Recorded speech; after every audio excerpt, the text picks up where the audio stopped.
अस्सलाम वालेकुम स्टूडेंट्स आज हमारा लेक्चर नंबर 3 है मैथमेटिक्स 10 में चैप्टर नंबर 1 क्वाड्रेटिक इक्वेशन में।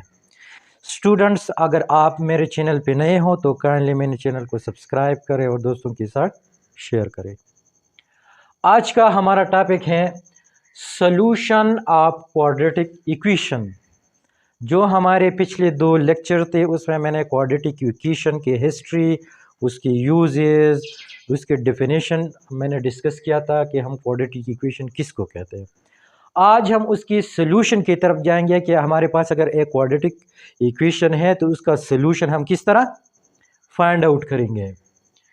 All those values of the variable for which the given equation is true, यानी जो वैल्यूज हमारे पास है उस वैल्यूज के लिए वही इक्वेशन ट्रू होता है, वो एप्लीकेबल होते हैं, उसके लिए आर कॉल्ड सॉल्यूशन। फिर इसको हम क्या कहते हैं, सॉल्यूशन कहते हैं, या उसको रूट्स भी कहते हैं।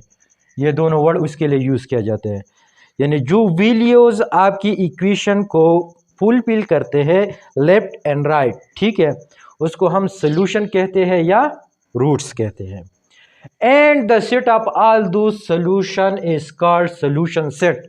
और अगर वो 2 नंबर हो, 3 नंबर हो, जो भी है, उसको at a time curly brackets में बंद करने को हम क्या कहते हैं, सॉल्यूशन सेट कहते हैं।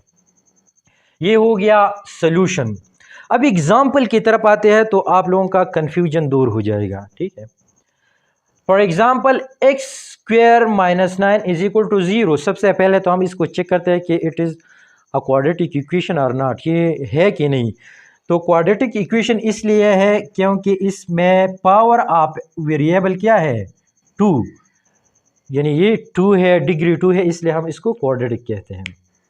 अब क्या करेंगे, हम इसको सॉल्व करेंगे।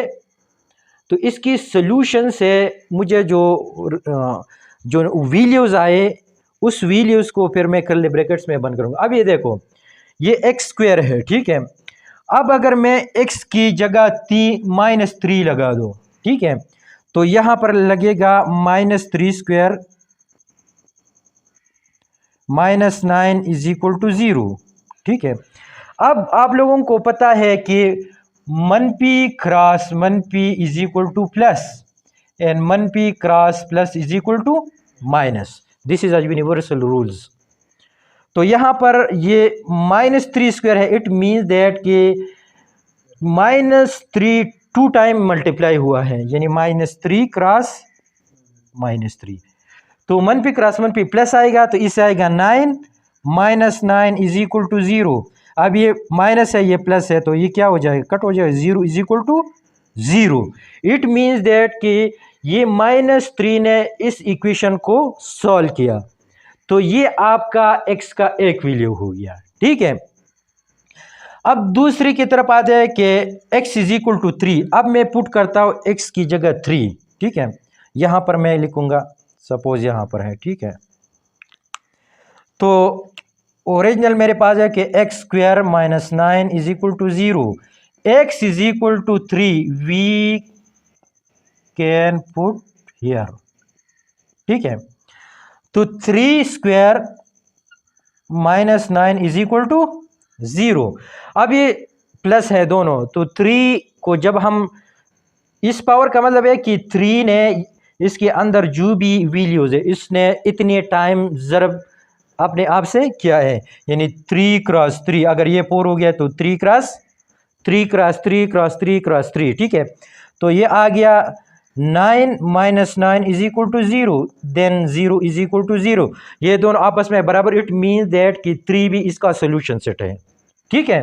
अब ये -3 और 3 इसका सोल्यूशन है, तो मैंने इन दोनों को इस कर्ली ब्रैकेट्स में बन किया और इसको हम क्या कहते हैं, सोल्यूशन सेट कहते हैं, ठीक है स्टूडेंट। इसी तरह आप मजीद एग्जांपल भी कर सकते हो कि एक्स स्क्वायर और -16 इज इक्वल टू 0, ठीक है ना। तो यहां पर आप क्या कहेंगे, पहले x में पुट करेंगे -4 और x +4, ठीक है। तो -4 ये फिर वही सेम सिचुएशन है, यानी -4 whole square -16 is equal to 0। अब ये प्लस हो जाएगा, तो 16 -16 0 इज इक्वल टू 0, ये भी ठीक है। अब अगर आप ये पुट करें तो ये भी ठीक है, तो सोल्यूशन सेट इसका हो गया -4 एंड 4, ये सोल्यूशन सेट है। तो स्टूडेंट किसी भी इक्वेशन का सोल्यूशन सेट मालूम करने के लिए आप लोगों के जहन में ये होना ज़रूरी है कि जब हम उस वैल्यू इसमें पुट करेंगे तो ये दोनों साइड लास्ट में ये दोनों क्या होंगे, बराबर आएगा, यानी 0 इज इक्वल टू 0, अगर 2 है तो 2 is equal to 2, 3 is equal to 3 etcetera, तो ये उसका सोल्यूशन सेट बन जाएगा। अच्छा स्टूडेंट, तो ये हमारे पास सोल्यूशन सेट हो गई, ये उसका तरीक़ा है। अब आते हैं मज़ीद एक पॉइंट की तरफ कि following method use for solution quadratic equation. जिस तरह हमने ये क्वाड्रेटिक इक्वेशन हमने सिंपल सॉल्व किया, ये इसी तरह क्वाड्रेटिक इक्वेशन को सॉल्व करने के लिए मुख्तलिफ़ किस्म के मेथड्स यूज़ होते हैं। वो मेथड कौन से हैं? उसमें से पहला मेथड है बाय पिक्चराइजेशन, यानी हम उनको पिक्चराइज करें और फिर सॉल्व करें। पिक्चराइजेशन मीन कि उसके जो चंक्स होते हैं ना, फैक्टर्स होते हैं, उसके ज़रिए हम उसको सॉल्व करें। ये आगे मैं उस पर लेक्चर बनाऊंगा कि पिक्चराइजेशन मेथड क्या है, इससे किस तरह क्वेश्चन सॉल्व होते हैं, ये कैसा है, लेकिन यहाँ पर मैं सिर्फ मेथड मेंशन करता हूँ, ठीक है।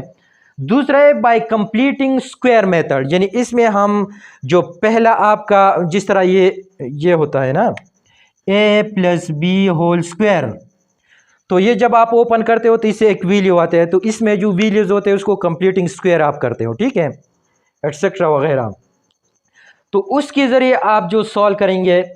और थर्ड है क्वाड्रेटिक फार्मूला, ये आपके पास क्वाड्रेटिक फार्मूलीज होते हैं, उसके ज़रिए हम सॉल्व करते हैं। तो these are the 3 method we can solve quadratic equation by these 3 methods, ठीक है। After watching the video, when you feel any difficulty, you can comments in the comments box. I will try my best to solve all the problems. Thank you very much. See you in the next lecture.